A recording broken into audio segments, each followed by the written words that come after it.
No one, absolutely no one, zero is coming to save you on today's episode of the 1 Year Life Challenge.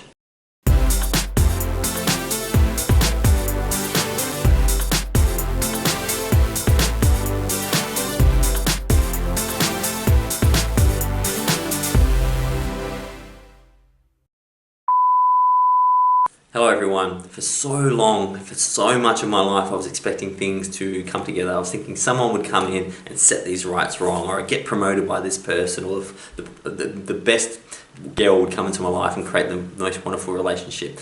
I wanted to find that I was continually disappointed, but the greatest thing came from those frustrations, the realization that I was in charge, in control of my own happiness, which then allowed me to do something about it. So as always on this subject, I want to begin with a quote, and that quote is, "We are all alone, born alone, die alone, and in spite of true romance magazines, we shall all someday look back on our lives and see that in spite of our company, we were alone the whole way."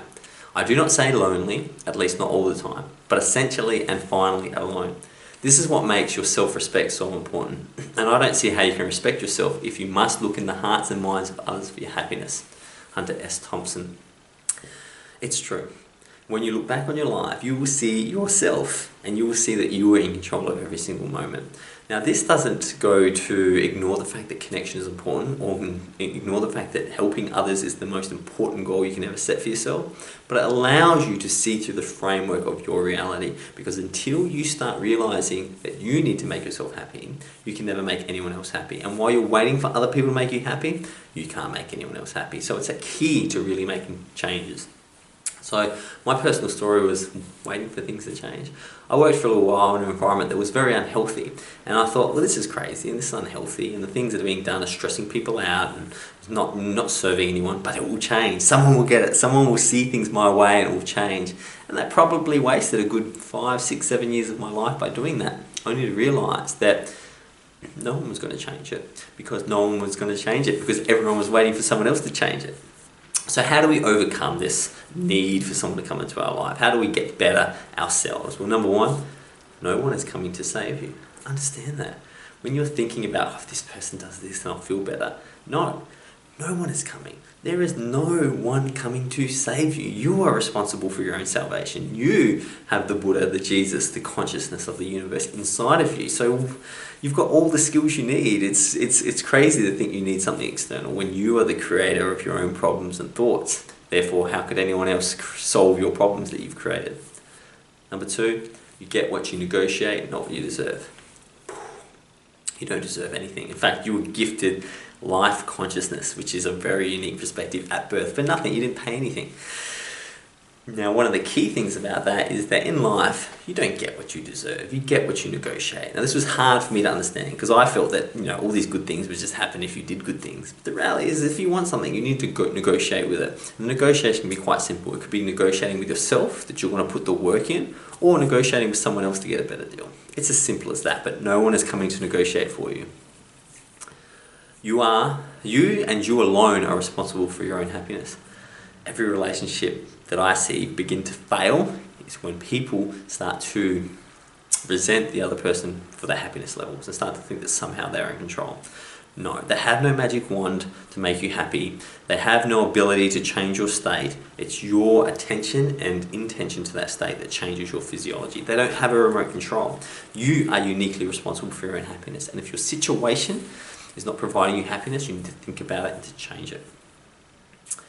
Not needing others so you can truly love others. Neediness is not love. The concept of love and people, crying for days after a breakup, or, freaking out and stalking their exes on Facebook and doing things to hurt them or hurt their new partner's lover, that's got nothing to do with love.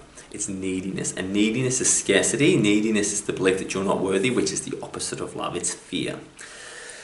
So, you need to not need others in order to truly love them. Because when you don't need them and understand they come in out of your life and they will provide value, but to try and hold on to them is like to try and grab water, you will drown, is when you can finally start to appreciate them for the temporary opportunities they give for you to see the world through someone else's eyes. allowing the Messiah complex. So Russell Brand has a great comedy stand-up called The Messiah Complex, and what we look for in a society, we look for these big leaders, these guys, these icons, and they're great. And the Martin Luther King, JFK, and Mahatma Gandhi. These people are all incredible to look at, but they're not coming to save you. They're simply reflections of your own consciousness that can help you make changes. And like Gandhi said, be the change you want to see. Stop waiting for a messiah, for someone to come in. Understand it is normal though. We're all waiting for the president of the United States to be a good guy and fix global climate change. But the reality is that stop waiting and start doing. Allowing others to come and go. Grand Central Station. I did a video on Grand Central Station in regards to the concept of that you're waiting for trains, and trains are your things that you do in life, whether it's a job or a relationship, and during your trains you get off on new trains. You start one job and get on another job train, or you have the way you see the world on one train and you'll get off and see the world on another train. During that period you'll have to go through Grand Central Station and you'll meet amazing, incredible people, but not all of them can sit around and chat. Some of them have trains to catch, some of them have different lives to live, and understand that as those people come and go, you should appreciate them for the time you have, but not hold on to them so they miss their train. Non-conditional relationships. No relationship should have conditions. The concept that if they stop calling me, I'm not going to speak to them is not a relationship. It is a demand. It is a work system. I see so many relationships where either the man or the woman seems to be the boss of the relationship. They seem to set the conditions. True love is conditionless. Your dog does not require you to pat it for 2 hours for it to be happy when you come into the door, because there's unconditional love, which is true love.